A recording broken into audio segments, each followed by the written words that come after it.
महफिल में विराजमान माता, बहन, पिता, बुजुर्ग, नौजवान भाइयों को क्रांतिकारी अभिनंदन के साथ परम पूज्य भिक्षुओं के चरणों में नमन बंदन अभिनंदन करते हुए कहना चाहूँगा कि मुझे स्पेशली जगदेव बाबू को अपनी बात कहने का मौका दिया गया है। सब पर बोलने में बहुत समय वैसे मैं व्यक्तिगत रूप से फिल्म देवी के साथ रहने का काम किया हूँ, मानव काशीनाथ जी के साथ, इधर पेरियार साहब के लोग, बुले साहब के परिवार के जो लोग बचे हैं उनसे, बाबा साहब के परिवार के लोग, जगदेव बाबू के परिवार के लोग, बीपी मंडल जी के परिवार के लोग, वर्मा और लड़ई यादव के साथ व्यक्तिगत में मिला हूँ और खूब अध्ययन किया हूँ।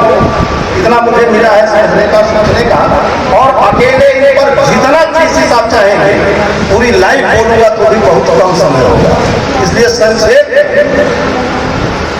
डॉक्टर राम मनोहर लोहिया बहुत बड़े समाजवादी नेता कहे जाते थे और उनके ये दोनों शिष्य राम स्वरूप वर्मा जी और जगदेव प्रसाद, जब नारा चलता था जो प्रभावित हुए थे लोग वहीं से बुनियाद कर लिया और आज भी लोग लोहिया का समाजवाद चाहते हैं, जबकि जगदेव बाबू और राम स्वरूप वर्मा जी लोहिया के समाजवाद को नकारते हैं। वो पृष्ठभूमि जानना है, अगर किसी विषय पर को ठीक ठीक समझना है और लक्ष्य तक पहुंचना है तो विषय वस्तु की जड़ को समझना जरूरी है। मंच पर ब्राह्मणवाद, पूंजीवाद पर हमले हो रहे हैं। कब से ब्राह्मणवाद, पूंजीवाद आया? 528 ईसा पूर्व से लेकर 642 ईस्वी तक 5 महासंगीति भारत में हुई है। पहली भगवान बुद्ध के मृत्यु 483 ईस्वी में ईसा पूर्व में चौथे माह में सम्राट अजातशत्रु के अध्यक्षता में हुई। कश्यप महादेव सिर्फ एक बहुत भिक्षु जो थोड़ा बुजुर्ग हो चला था, सुहाग, उसने कहना शुरू किया कि बड़ा अच्छा हुआ ये हमारा पथ प्रदर्शक चला गया, बीच बीच में टोका तक मना करता था, ये करो वो करो मत करो, बड़ा झंझट से मर गया। अच्छा हुआ। इतनी सामान्य सी बात ने महाकश्यप ठेरा को समझने के लिए मजबूर किया कि अगर भगवान तथागत के विचारों को एकत्रित नहीं किया गया तो आने वाले दिन में बड़ा गड़बड़ होगा। 7 माह सभा चली, 500 रहत भिक्षु बैठ के एक एक चीजों को इकट्ठा किए। भगवान बुद्ध के जमाने में 20,000 लोग रहत थे। ठीक 100 साल बाद सम्राट ताराशोक के जमाने में पुनः यह चिंतन आया कि और उसमें देखा जाए क्या मिलावट हुई 100 साल में, बुद्ध के विचारों में क्या मिलावट। तो उस मिलावट पर बहस के लिए पंते ठेरा रेवक के नेतृत्व में 500-700 भिक्षु जो थे अरहत थे उनके नेतृत्व में बैठे 7 माह बहस चली और सारी चीजें इकट्ठा हुई। और बहस का विषय क्या था कि समाज में परिवर्तनशील संपन्न होने से हो गया तो शील से। जैसे आज भी आप लोग पढ़ते हैं, पढ़ाते हैं कि हिंसा मत करो, चोरी मत करो, झूठ मत बोलो, व्यभिचार मत करो, नशा मत करो, मात्र 5। और भगवान बुद्ध ने 311 शीलों की चर्चा की है। इसी विषय से बहुत ही 11 शील ऐसे थे जो बड़े कठिनाई से स्वीकार किए जाते। उनके ससुराल की तरफ से, ननिहाल की तरफ से जो भिक्षु लोग थे वो लोग 11 का पालन नहीं करना चाहते थे। इसी बात को लेकर बहस थी। उस बहस में एक तरफ 700 भिक्षुओं की बैठक, 5,000 लोग।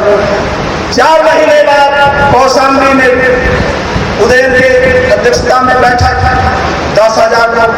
10,000 वाले लोगों ने बहस करते करते 17 विचारधारा है, 17 विचारधारा और एक तथागत बुद्ध की कुल 18 हो गए। बहस चलता रहा, फिर भी उसी बहस के बाद जब 100 साल बाद ईस्वी सन ईसा पूर्व 274 लगभग आते आते 72 में सरकार बनाते हैं। 47 में तीसरी धम्म संगीति की बैठक में फिर मोगली पुत्र की अध्यक्षता में बैठक हुई और 18 विचारधाराओं में से 17 विचारधारा जो गलत थी, जो भारत के विनाश का कारण बन रही थी, उसे खत्म करके एक विचारधारा जब भगवान बुद्ध की स्वीकार की और किताब लिखा गया कथा वस्तु, और वह कथा वस्तु किताब ही भारत से गायब। किस हराम खोर को वह किताब गायब करने की जरूरत पड़ी? 60,000 नकली बौद्ध भिक्षु सफेद वस्त्र पहन के संघ से बाहर किए गए, और यही नकली भिक्षु आज भी आपके सर पर सवार है, जो पंडित जी के रूप में विराजमान। ये सभी पंडित जी के रूप में विराजमान है, जो भारत के विनाश का कारण है, जिनके खिलाफ भोले पेरियार, साहू अम्बेडकर, जगदेव प्रसाद, कांशीराम यादव जैसे लोगों को आजीवन संघर्ष करना है। अगर इस बात को गहराई से समझना हो तो किताबों को पढ़िए, क्योंकि उतना तो बहस करने का समय नहीं है। मैं सीधे आता हूँ। जब डॉक्टर अम्बेडकर की लड़ाई चल रही थी तो डॉक्टर लोहिया बीच में टांग अड़ा रहे थे। यह बात बहुत कम लोगों ने समझा होगा। डॉक्टर लोहिया का समाजवाद गांधी जी की भी जय है और अम्बेडकर की भी जय है। कैसे चलेगा दूध और जहर एक साथ? नहीं चलेगा, नहीं चलेगा। तो इसीलिए जब लोहिया जी ने नारा दिया सत्य क्रांति में सीधे विषय वस्तु जो मुझे आपने दिया है, तो बहुत लंबी बहस हो जाएगी। तो जगदेव बाबू, राम स्वरूप वर्मा दोनों अलग किनारे हैं। एक उत्तर प्रदेश से बिहार, उत्तर प्रदेश में राम स्वरूप वर्मा डॉक्टर लोहिया का रामलीला से समाजवादी क्रांति के विरुद्ध बगावत है। और आप लोग रामलीला भी देखते हैं, राम को खोपड़ी पर बैठाए हुए। और जगदेव प्रसाद की बगावत 100 में 100% राजनीति में लोहिया जी के आड़ में जो हिंदुस्तान के जार और खुराक है, यानी ऊंची जातियों के छड़ी कपटी, इनके खिलाफ पूरी बगावत। वो बगावत का आधार सुने तो आप समझ लेंगे। और आज भी आईना मिल जाएगा, दर्पण मिल जाएगा कि भारत के अंदर जितनी राजनीतिक दल है, सारी राजनीतिक दलों में कौन सा राजनीतिक दल बहुजनों के साथ गद्दारी कर रहा है और कौन ऊंची जातियों की गुलामी कर रहा है, इसको समझना चाहिए। बिल्कुल। जगदेव प्रसाद लोहिया जी ने नारा दिया था, पिछड़ों ने दी बाधीगाट, पिछड़े पावे 100 में 7। दूसरा नारा था, राष्ट्रपति हो या धर्म की संतान, सबकी शिक्षा एक है। तीसरा नारा था, 100 से कम 1000 से ज्यादा सोशलिस्टों का यही नारा था। और 4 नारों के सत्य क्रांति भी थे कि बुरी जाति की क्या पहचान, बोले करे न काम, नीची जाति की क्या पहचान, करे काम पर सहे अपना, अंग्रेजी में काम न होगा फिर से देश। इन्हीं नारों से प्रभावित हुए थे जगदेव प्रसाद और लोहिया जी के पार्टी में जुड़ गए। विक्रमगंज से चुनाव लड़े, गरीब होने के कारण तो भारत में गरीबों को कोई जल्दी वोट देता नहीं। आज भी बड़े पढ़े लिखे लोग हैं, ऊंची जात के आए, चाहे पिछड़ी जात के दलित के, पैसा वाला जो लेकर आएगा उसको आप वोट देते हैं, अपनी आदत में सुधार नहीं करते। आज के भारत के समाज में 80 करोड़ को प्रधानमंत्री 5 किलो राशन दे रहे, एक साथी बोल रहा था, तो आप समझ लीजिए कि 60 करोड़ धन है, 80 करोड़ धन है, वो जिनके ज्यादा वो जूते खाते, चाहे तो सरकार बनाए विषय पर सही बात है। जब लोहिया जी ने 60-40 का नारा दिया तो इस बात के लिए पार्टी को चलाने में जगदेव प्रसाद ने नारे गढ़वाने में सहयोग किया। सरकार बनने के लिए 1967 में 67 सीटें सोशलिस्ट पार्टी जीत करके बिहार विधानसभा में आई। बहुमत किसी को नहीं मिला तो कांग्रेस से तोड़ करके आए थे सहाय, उनको 19 विधायकों के पद पर सरकार बनाने का निमंत्रण, क्योंकि कर्पूरी ठाकुर सोशलिस्ट पार्टी के प्रदेश अध्यक्ष, इनको नहीं बनाया गया। और टिकट बंटवारे में भी बेईमानी हुई, तो वो बेईमानी क्या हुई, 60-40 का पर्दाफाश। अर्जुन सिंह भदौरिया जमींदार घराने के 60% के कोटे से इनकी पत्नी सरला भदौरिया को टिकट लोकसभा और राज्यसभा का 40% के कोटे से कमांडर अर्जुन सिंह भदौरिया को 60-40-100 पिछड़े कहा गए, वो 60% का नारा कहा गया नहीं है। बसावन सिंह भूलिहार 40% के कोटे से इनको दे दिया गया और उनकी पत्नी जो है कि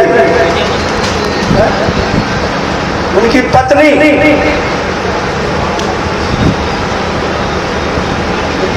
का नाम पुष्पाबा सिन्हा, इनको टिकट दे दिया 40-40 तो अब पिछड़ों का तो हिस्सा खत्म हो गया। SC/ST का रिजर्व था, इसमें कोई सवाल नहीं। तो अब बचता है मंत्रिमंडल। मंत्री बनाने के सवाल पर जगदेव प्रसाद नहीं मंत्री बनाए गए, एक भी मुसलमान मंत्री नहीं बनाया गया, एक भी अनुसूचित जाति और एक भी अनुसूचित जनजाति का मंत्री नहीं बनाया गया। जगदेव प्रसाद का तेवर बागी, लोहिया जी से संवाद, लोहिया जी 1 सप्ताह नहीं मिले, घर में कैद रहे, पीछे से भाग चले लोहिया जी घर छोड़कर। तब जगदेव प्रसाद ने पूछा, ये तो बर्दाश्त के बाहर है, हमारा नेता हमसे मिलने से इनकार, सिद्धांतों के साथ गद्दारी है, मिलना जरूरी है। बड़ी मुश्किल से मिले, 7वें दिन के बाद भागते हुए पकड़े गए। कहा कि जगदेव बाबू जैसा आप चाहते हैं वैसा अभी करने वाला समय नहीं है, धैर्य रखिए, भाग जाइए आपकी समाजवादी पार्टी और आप लोग हजारों सालों से पिछड़ों के साथ धोखा हुआ है, जगदेव के साथ धोखा बर्दाश्त करने के लिए तैयार नहीं।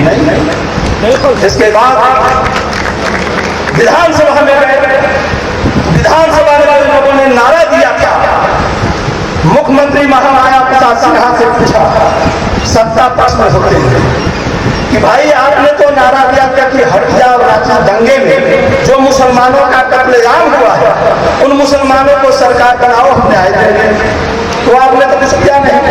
अय्यर और मधोकर आयोग के जो मुजरिम है, प्रमुख सचिव से लेकर नीचे तक के अधिकारी तो हजारों करोड़ रुपए लूट लिए, इनके खिलाफ आपने कहा था आयोग बैठा हुआ, तुमको बचाने के लिए आपने आदेश कर दिया कि हम मजाक बना रखा है।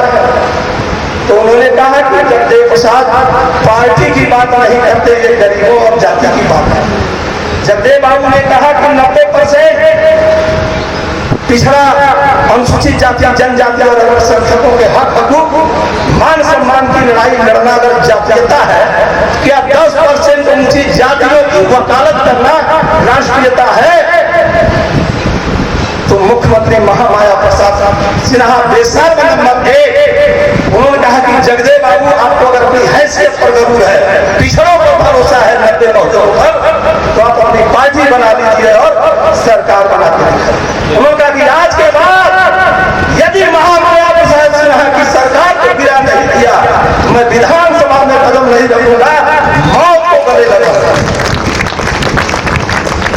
1 महीना मेहनत करके 67 में 34 विधायकों को गुटबंद किया, जिसमें यादव, पटेल, मौर्य, चमार, आदिवासी और कुछ और साथियों ने और कुछ सवर्ण साथी जिनमें निशानियत थी, 34 विधायकों ने समर्थन दिया। और पटना के अंजुमन इस्लामिया इंटर कॉलेज के मैदान में 25 अगस्त 67 को सोशल दल की स्थापना की। स्थापना में उन्होंने कहा कि आज का भारतीय समाज साफ तौर से 2 वर्गों में बटा है, एक तरफ जाति के आधार पर ऊंची जाति के लोग, दूसरी तरफ जाति के आधार पर अपमानित जाति। पदों पर गांव से दिल्ली तक सभी मूल निवासी बहुजन समाज में जन्मे गरीब के बेटे भर जाए, क्योंकि अमीर का बच्चा कभी नहीं सच्चा, अगर होगा भी तो दोगले का बच्चा। इसी बुनियाद पर मुल्क में से इनकलाब कायम होगा, इसके लिए मैं अपने जान की भी बाजी लगाऊंगा। रात 5:67 और 74 को अपनी जिंदगी बिताई। आप लोग सुने होंगे कि जगदेव बाबू को कैसे मारा। अरे जगदेव बाबू की मां पैर पकड़ के रो रही थी 5 सितंबर 74 की भोर में कि बेटा मत जाओ पूछा, आज तुम्हारी हत्या होगी, बात मान लो। ये बात तुमसे कौन बताया? अरे वो जो बिरादरी का है सुखदेव प्रसाद वर्मा, कांग्रेस का सांसद गया, वही बता रहा था कि भाभी जगदेव प्रसाद बड़ा खून का पक्का है, वो बात मानेगा नहीं मेरी, शायद माँ की ममता काम आ जाए। मैं कांग्रेस पार्टी में रहता हूँ, कांग्रेसी सरकार में हत्या की योजना बनी है, समझा दो मत जाएगा। तब जगदेव बाबू ने जो कहा वो सुनिए। और एक नेता हमारे मौजूदा नेता में मेरी नजर में पूरे बहुजनों का कोई नेता नहीं है जो मैं देख रहा हूँ, कोई नेता नेता नहीं है, उदाहरण दूंगा तो शायद बुरा नहीं, लेकिन एक लाइन की नेता नहीं। जब जगदेव प्रसाद को इतना मालूम हो गया तो वो चाहते हैं उनकी पत्नी और नागमणि उनके दूसरे बेटे ले जा करके बगल वाले प्रदर्शन में बैठा दिया। वहां का ठाकुर यशो राघवेंद्र प्रताप, उनकी पत्नी शालिनी, उन्होंने कहा कि जगदेव बाबू आप बिहार के नहीं भारत के लाल हैं, आपने मुझे रोटी दिया, मत जाइए पूछा, आप कर भी रहिए, मैं यहाँ आपकी हिफाजत करूंगा। जगदेव बाबू का क्या कहा, देख रोने लगे, दही खिला रहे थे, जगदेव बाबू दही के बड़े शौकीन थे, रोने लगी आप पहुंचते से पूछा क्या कहा, जगदेव बाबू बड़ा बुरा होने वाला है, बंद कर देता हूं, बहुत बुरा होने वाला है, सुलेमान राजा की हत्या होगी, आज के बाद कल शायद न देख पाऊंगा। कहा मैं हिंदुओं के देवी देवता नहीं हूं कि युद्ध लड़ने के लिए अपनी माँ और बहन बेटियों को आगे कर देते हैं। जो आप सलाह दे रही है कि पत्नी और बच्चे को भेज दीजिए, ऐसे इधर काम लीचर का काम मैं नहीं करता। जगदेव प्रसाद शेर सिपाही और नेता कभी बिछावन पर नहीं करता, मरता है टबलेट खाकर नहीं, बुलेट खाकर मैदान में। ये जगदेव प्रसाद ने कहा, जैसा कहा वैसा करके दिखाया। चाहते तो जी सकते थे, इंदिरा गांधी से समझौते की शर्त में लिखा पड़ी में है, मैं राम जी रिकॉर्डेड में रखा हूं कि जगदेव बाबू आप सोशल दल का कांग्रेस में विलय कर दीजिए, जब तक कांग्रेस पार्टी सरकार में रहेगी आप मुख्यमंत्री रहेंगे। उनका भाग जाए आपका मुख्यमंत्री पद और आप यही भाग जाए आपका मुख्यमंत्री पद, मैं वसूलों से समझौता नहीं कर सकता। क्यों कि जो वसूलों से मुकर जाए, अपने लोगों की नजर में गिर जाए, क्या फायदा है जिंदा रहने का, बेहतर है कि हम मर जाए। ये जगदेव प्रसाद ने कहा। तो हमें बड़ी गंभीर होकर सोचना है कि यकीन आंख मूंद कर किया था दिल पर जान, आजादी से अब तक यकीन आंख मूंद कर किया था दिल पर जान कर, वही तुम्हारी राह में खड़े हैं, उन्हीं की सरहदों में तुम्हारी गोलियां, वही तुम्हारी थाल में बरस रहे हैं गोलियां, जो इनका सारा भेद बोल हर एक बात बोल, वही सुर खिताब चाहिए, घिरे हैं हम सवाल से, हमें जवाब चाहिए, जवाब अगर न मिल सका तो इनकलाब चाहिए, इनकलाब चाहिए। महापुरुषों ने इनकलाब किया है, क्योंकि इनकलाब बहन फूलन देवी ने अपने हत्या से 3 दिन पहले बैठक में कहा था कि भाई बड़ा समझ के रहना। मैं जब भारत सरकार अपनी चलाती थी, पंडों को देखा है मंदिरों में 12-15 साल से लेकर 25-30 साल की बहनों बैठे रहे, जब डंडे लगाती थी चुतर करो, पूछती थी ये किस लिए, कहे बहन जी आप जानते हैं फूलन देवी जी ने मुझसे जो कहा है। तो मित्रों, शोषित इनकलाब के लिए जगदेव प्रसाद रुकावट पैटर्न सुनिए, बात को बंद करो।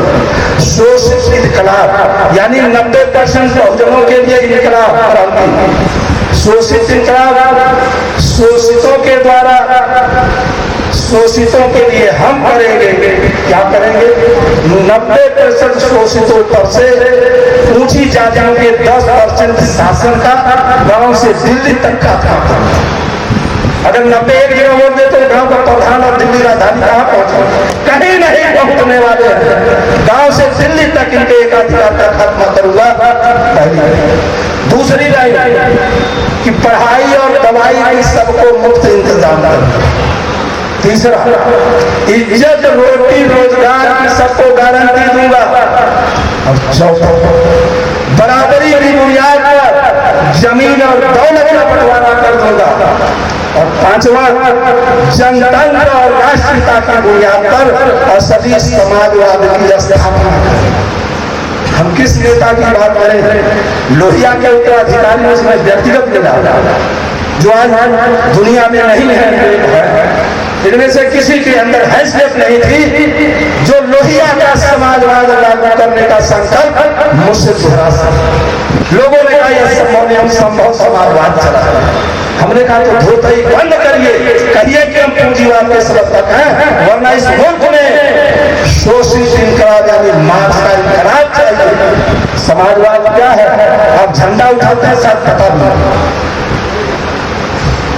समाजवाद की परिभाषा में है लोहिया के वर्क टू पे, यानी जितना काम करेंगे उतना वेतन। और मार्क्स के समाजवाद में है कि आवश्यकता के अनुसार वेतन। जैसे आप माता पिता है, 2 बच्चे हैं, एक आपके ससुर सास है या माता पिता, 6 आदमी है, कमाने वाला एक, 6 आदमी के इज्जत रोटी रोजगार की गारंटी वैज्ञानिक समाजवाद है, मार्क्स का समाजवाद है, लेनिन का समाजवाद है। लोहिया के समाजवाद है कि तुम्हें अपनी मेहनत पर 5 रुपया मिले, तुम्हारा पेट भरे ना भरे, तुम्हारे माँ बाप का भरे, तुम्हारे बच्चों का भरे या ना भरे, वह समाजवाद है।